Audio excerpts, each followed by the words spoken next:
আসসালামু আলাইকুম। আমি আজকে ফাঁকাবো মুরগির ফাঁকা। চলুন দেখি কিভাবে মুরগির ফাঁকা ফাঁকানো যায়।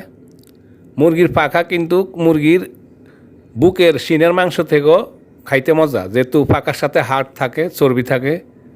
ফাঁকাটা খাইতে মজা, অনেকেই পছন্দ করেন। তাই মুরগির ফাঁকা আজকে কিভাবে ফাঁকাবো চলুন দেখে নেই। আমি এখানে নিয়েছি প্রায় 12 পিস মুরগির পাখা ও গাড়ের যে হাড় আছে মুরগির, গাড়ের হাড় সহকারে 12 পিস নিয়েছি। এখানে আমি দিয়ে দিলাম একটু লবণ আর দিব একটু হলদি, তারপরে দিলাম প্রায় আধা চামচের মতন লাল মরিচ। আমি এবার মেখে নিব।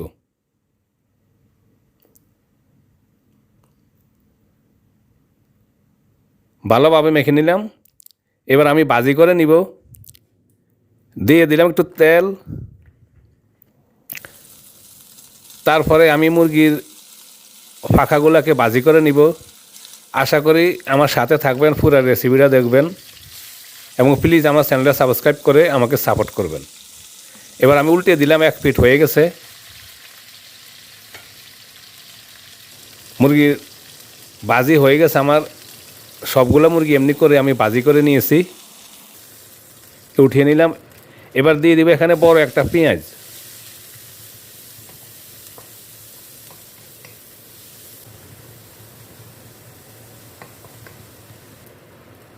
তারপর আমি নিলাম একটা তেজপাতা, একটা দারুচিনি আর 4টা এলাচ আর 5-6টা নিলাম আমি লং, দিয়ে দিলাম। তারপরে দিব 1 চামচ রসুন ছেঁচা আর 1 চামচ আদা ছেঁচা, টেবিল চামচ 1 চামচ।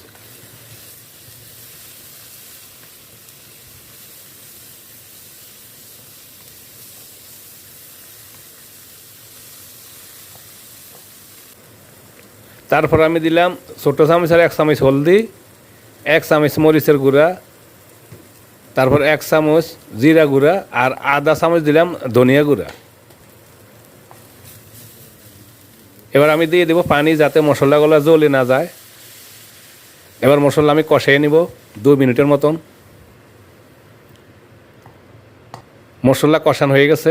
দিয়ে দিলাম ছোটো চামচের 1 চামচ লবণ, যেহেতু মুরগির পাখা ভাজি করার সময় লবণ দিয়েছি। এবার আমি দিয়ে দিব মুরগি। মশলার সাথে ভালো করে মিক্স করে নিব।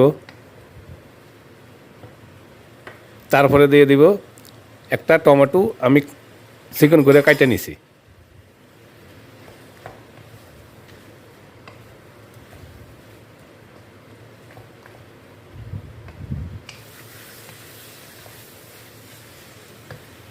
এবার একটু লাড়া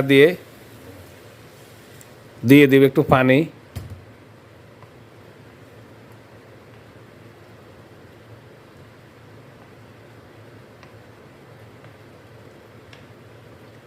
আমি গরম পানি দিয়েছি, গরম পানিটা দেওয়ানোর চেষ্টা করবেন। এবার ঢাকনা দিয়ে 5-7 মিনিটের মতো রাখবো। চলে আসলাম 5-7 মিনিট পর, আবার একটু নাড়াচাড়া দিয়ে দিব। আর একটু জল কমিয়ে নিব আমি। আবার ঢাকনা দিয়ে মিডিয়াম হিটে 7-8 মিনিট মতো রাখবো। আবার চলে আসলাম 7-8 মিনিট পর। দেখুন পাখা হয়ে গেছে রান্না। আমি এবার দিয়ে দিব ধনিয়া পাতা। আশা করি রেসিপিটা আপনাদের ভালো লাগবে। প্লিজ আমার চ্যানেলটা সাবস্ক্রাইব করবেন, লাইক শেয়ার কমেন্ট করবেন। প্লিজ আমাকে সাপোর্ট করবেন, আপনাদের সহযোগিতা কামনা করছি। এমনি করে ফাঁকা ফাঁকিয়ে নিলে খাইতে খুবই মজা। দেখুন হয়ে গেছে। আমি একটা বান্ডতে বাইরে নিলাম। দেখুন কেমন একটা সুন্দর গ্লেস লুকটা দেখাইতেছে। আশা করি আপনারা এইভাবে ফাঁকিয়ে মুরগির ফাঁকা নেবেন, তাহলে খাইতে খুবই মজা লাগবে। ধন্যবাদ আমার ভিডিওটা দেখার জন্য। সবাই ভালো থাকুন। আল্লাহ হাফেজ।